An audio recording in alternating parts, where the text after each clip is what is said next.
Hi. So, just in case anyone was wondering, I mean, it's a fairly well-known challenge as far as I know, but what the Welsh 3000s challenge is, you climb all of the mountains in Wales that have an elevation of 3,000 feet or more in meters. That's roughly 915, something along those lines, in either 24 hours, which is what I attempted, or across 3 days, probably a more enjoyable experience, but I like a challenge.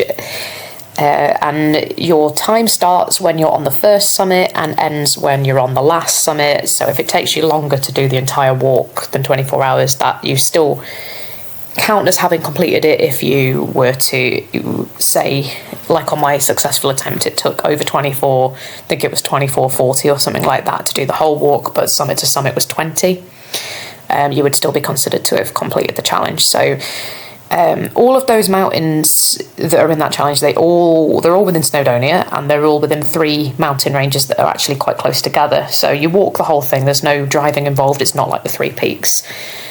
You can either start, you can do north to south or south to north. So the original challenge started on Snowdon and then went down Ganedd y Gae and Cribgoch, and you would go down this dodgy kind of ridge off of Cribgoch to Namperis, up onto the Glyderau, go Glyder Fawr I Garn,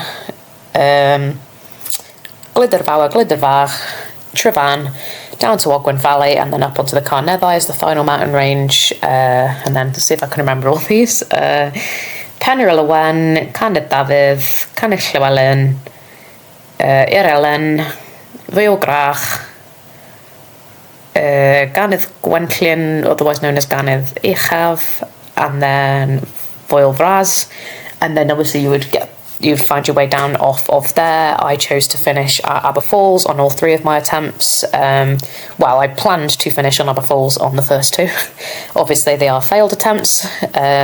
So the footage you can see in the background initially at the moment is from my 2023 attempt. I was very new to using my little camera at the time, and it was on like a chest mount, and I can't get the angle. I have to like hold it up to get it to film straight ahead. So it either seems to film the ground or the sky. So apologies for how crummy this footage is.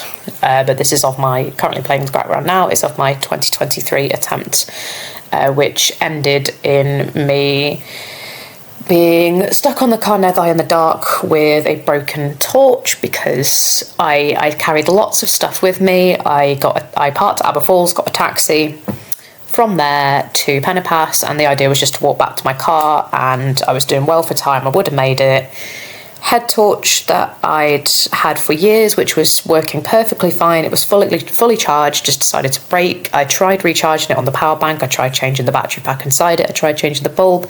No, it was completely broken. It just chose its opportune moment to break then and there. On my own, in the dark, new moon, thick cloud, couldn't see anything. It was quite scary, actually. It went from being able to see, say, 100 feet ahead to pitch black light when you're in a cave within a split second on a mountain ridge. And I was debating whether I would ever show any of this or tell the story to anybody, because I'm to this day really, really ashamed of that, because I had to call mountain rescue.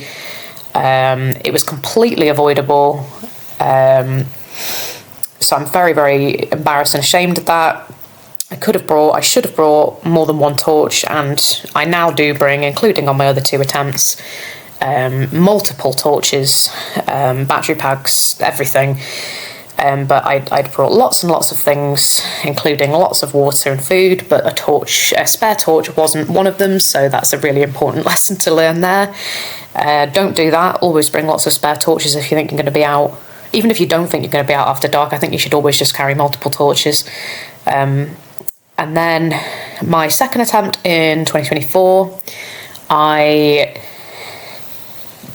got dropped off by my then partner at Pennepass around 4:30.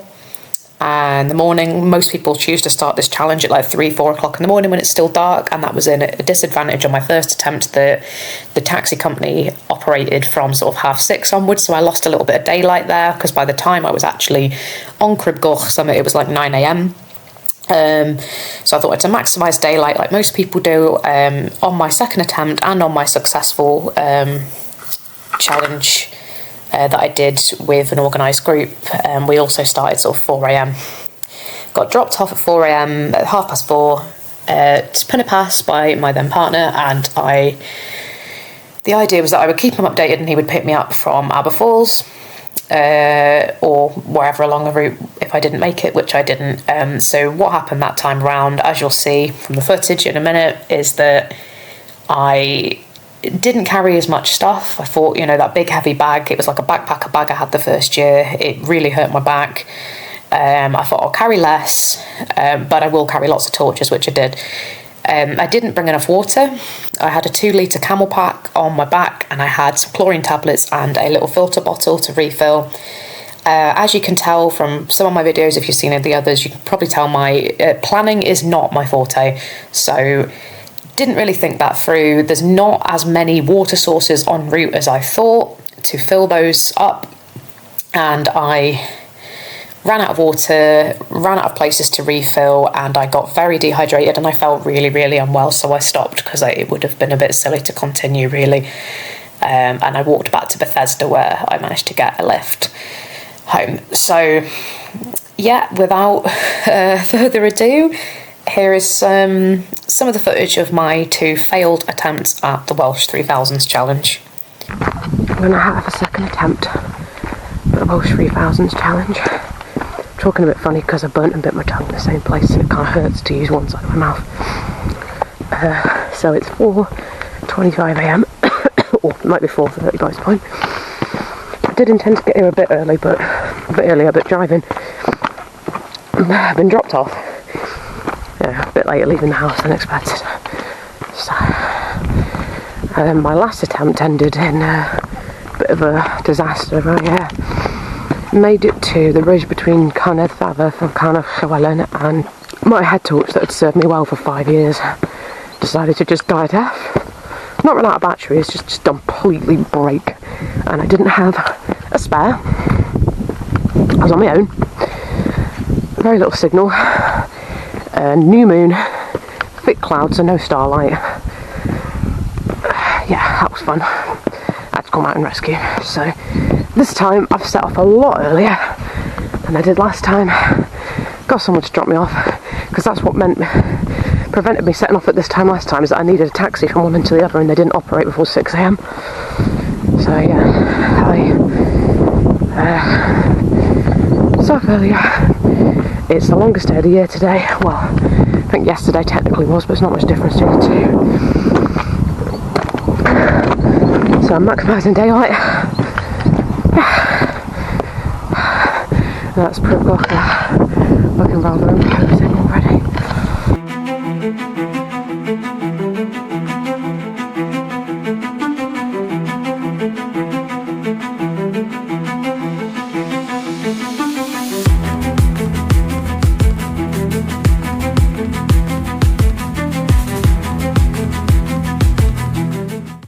I shouldn't speak too soon because I could jinx it, but I think this year I've got the way home to Nan Paris right.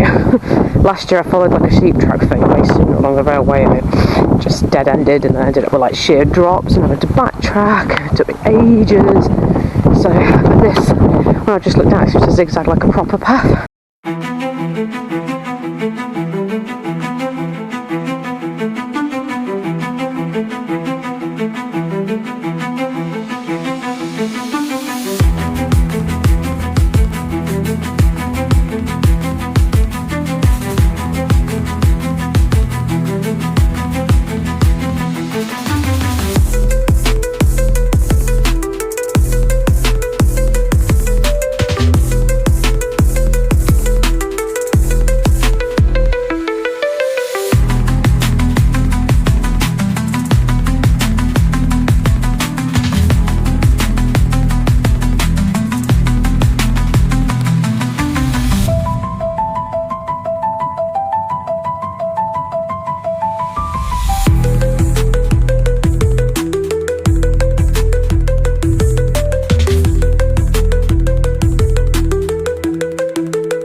a cantabile stone! We're to the summit. What time is it now? Let's have a look. 3:30. Okay, I can live with that. Beautiful sight.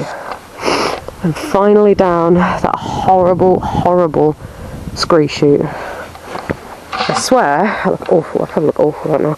I swear, unpopular opinion perhaps, I find that worse than Glydevour. Like, I find it easier to come up that and go down Glydevour. That's just horrible. Anyway, onwards and upwards to Tryfan.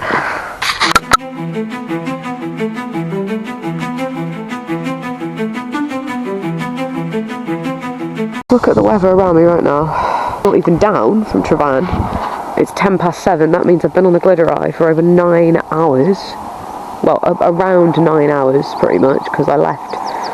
I got down to Mont Paris at 10:05. I'm not going to make it, I'm not, and I probably look like I've been crying right now. Makeup smeared all over my face from this rain. I'm going to need to do this with a guide, with an organised challenge where there's water stops, because I can't carry enough water to keep me going. 2 litres is nowhere near enough water for this distance for me. I just need more water than that. And last year I carried 5 litres and I drank all of it still. By the time I was on Pennyroll when I was still thirsty. I wasn't dehydrated like this. I mean, I feel really ill right now. I feel like I'm hungover. I'm that dehydrated. But yeah, I drank all of it. It still wasn't enough. And it was so heavy. It wasn't the only thing I had in my bag, granted. You know, I was carrying lots of food, layers, pretty much everything except the things I ended up needing, which was a bivvy and a spare torch. And I had like a full-blown like backpacker camping backpack. That's just not, like, it slowed me down so much. It hurt my back. I'd have to get way more upper body strength first, and it must take its toll. And on a hike like this, you can't have a big, massive, heavy bag on your back. It was messing with my centre of gravity on Crib Goch. I had a few near misses, so I opted for less stuff and carry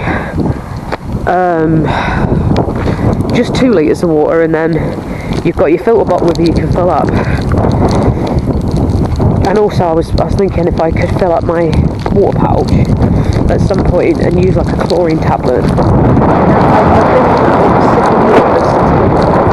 That was a few hours ago now. That was like 1 o'clock. I've not had a sip of water. My mouth is sticking together. I feel like you do when you're hungover. Like, I just feel absolutely yuck. My head is thumping. Like it feels like your brain is like pulling on your skull. Someday I will finish this, but it's not the most practical thing to do on your own, especially because it's not circular. So I've officially called it a day.